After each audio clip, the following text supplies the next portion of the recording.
కాకినాడ వార్పు రోడ్డు వద్ద the Kakinada mini goods auto union కార్యాలయ శంకుస్థాపన వద్ద స్థానికులు ఆందోళన చేపట్టారు. వార్పు రోడ్డు వద్ద 40 సంవత్సరాలుగా నివాసం ఉంటున్న వారిని తొలగించి the Kakinada mini goods auto union కి స్థలం కేటాయించడం దారుణమని మాజీ కౌడా చైర్మన్ రాగిరెడ్డి చంద్రకళాదీప్తి పేర్కొన్నారు.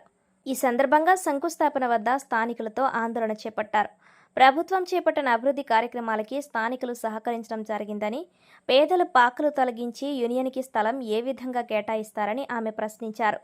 ఈట్ స్ట్రీట్ పార్కు అభివృద్ధి కోసం స్థలాన్ని ఇవ్వడం జరిగిందని, తమకు ఎటువంటి నోటీసులు ఇవ్వకుండా ఖాళీ చేయడం జరిగిందన్నారు.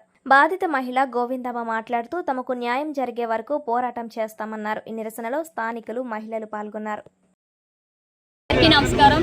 ఈరోజు వార్పు రోడ్లోని ఇరిగేషన్ బండ్ మీద డెవలప్మెంట్ పేరు చెప్పి ఎన్నో సుమారు 40 సంవత్సరాల నుంచి గేదెల్ని పెట్టుకుని వ్యాపారం చేస్తున్న వాళ్ళ యొక్క పొట్టకూటిని కొట్టి, అంటే వాళ్ళకి టైం కూడా ఇవ్వకుండా వాళ్ళని ఖాళీ చేసి ఎన్నో సంవత్సరాల నుంచి ఇక్కడ ఉన్న పరిస్థితిని వాళ్ళు సాఫీగా చేసుకుని మట్టి పూడ్చి అన్నీ చేసి వ్యాపారం చేసుకున్న వాళ్ళు అప్పటికప్పుడే ఖాళీ చేసేసి డెవలప్మెంట్ జరుగుతుంది, ఇక్కడ పార్క్ వస్తుంది, ఫుడ్ కోర్ట్ వస్తుంది అని చెప్పేసి వెంటనే ఖాళీ చేయించేశారు. ఓకే, వీళ్ళందరూ కూడా గవర్నమెంట్ తీసుకుంటుంది కదా, గవర్నమెంట్కి అనుకూలంగా మనం కూడా ఉందాము, డెవలప్మెంట్ అన్నారు కదా అని చెప్పేసి వీళ్ళందరూ కూడా ఖాళీ చేయడం జరిగింది. కానీ ఈరోజు చూసుకుంటే ఇక్కడ డెవలప్మెంట్కి సంబంధించిన విషయాలు ఏమీ జరగట్లేదండి. ఈరోజు ఇక్కడ ఆటో గూడ్స్ వాళ్ళు వచ్చి శంకుస్థాపన చేసుకోవడం జరిగింది. అంటే ఇది ఎంతవరకు సబబండి? అంటే వీళ్ళు కూడా ఒకటే అడుగుతున్నారు, ఇక్కడ ఉన్న బాధితులందరూ కూడా, అంటే మా పట్టకూటిని కొట్టి ఎవరికో తీసుకొచ్చి ఇక్కడ కట్టుబెట్టడం అనేది న్యాయం. మేము ఎప్పటి నుంచో కష్టపడి ఇక్కడ ఉంటున్నాము. సుమారు మాకు టైం ఇవ్వకపోవడం వల్ల అప్పటికప్పుడే మేము గేదెలు కూడా అమ్ముకునే పరిస్థితి, రోడ్డు మీద పడాల్సిన పరిస్థితి వచ్చింది. డెవలప్మెంట్ అంటే సరేలే అని అనుకున్నాము, కానీ ఈ రోజు వాళ్ళు శంకుస్థాపన చేయడం మేము తీవ్రంగా ఖండిస్తున్నామని చేసి ఇక్కడ బాధితులు అందరూ కూడా ఇక్కడికి వచ్చి నుంచోవడం జరిగింది.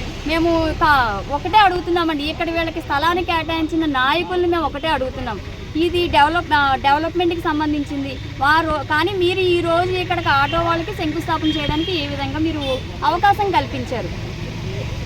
అంటే మీ అందరికీ తెలిసిందే, అంటే ఒక మనిషి ఎదగాలి అంటే ఎంత కష్టపడాలి. మన ఎమ్మెల్యే గారు కూడా తెలిసి ఉంటుంది, అంటే కష్టపడితే ఎలా పైకి వస్తారని.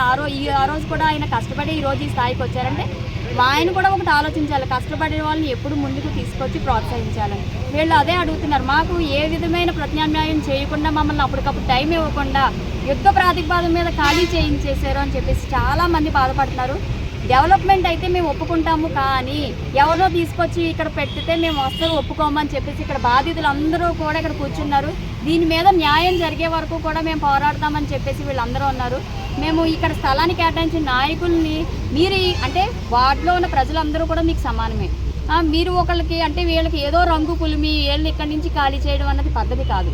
కాబట్టి మీరు వీళ్ళకి న్యాయం చేసే వరకు వీళ్ళందరికీ కూడా లోకల్ లీడర్స్తో మేము సపోర్ట్ చేస్తామని చెప్పేసి మీకు తెలియజేస్తాం.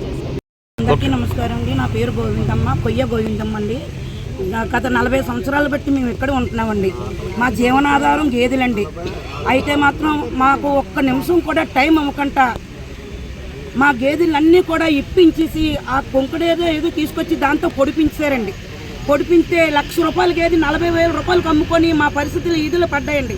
మరి ఇది ఎంత న్యాయమో, మరి ఇప్పుడు వచ్చిన ఈ ఆటో వాళ్ళకి ఇచ్చారంటే మరి ఇది అన్యాయం మాకు తెలట్లేదండి. ఒకసారి మేము వెళ్ళి ఎమ్మెల్యే గారిని కూడా అడిగాండి, ఒక రోజు ఆగమని, రెండో రోజున మాకు టైం ఒకటి కొట్టారండి. అవ్వలేదండి, టైం లేదు. మా కడుపులు కొట్టేసి ఉన్న వాళ్ళు కడుపులు నిండబెడతారండి. వాటిలో అందరి కడుపు ఒకటే కదండి, అంటే వ్యాన్ వాళ్ళకి నిండబెడతారా, మా కడుపులు కొట్టేస్తారండి. మేము 500 మంది బతుకుతున్నామండి ఆ గేదెల మీద. గేదెలన్నీ పోయాయండి, గేదెలు అమ్మేసుకున్నాం, పాకలన్నీ తోసుకెళ్ళిపోయి రేట్లో తోసేశారు. మా నష్టపరిహారం ఎవరిస్తారు? మేము ఇప్పుడు ఈదుల్లో పడ్డాం. అందువల్ల మా నష్టపరిహారానికి మాకు న్యాయం చేకూర్చాలని మేము అడుగుతున్నామండి.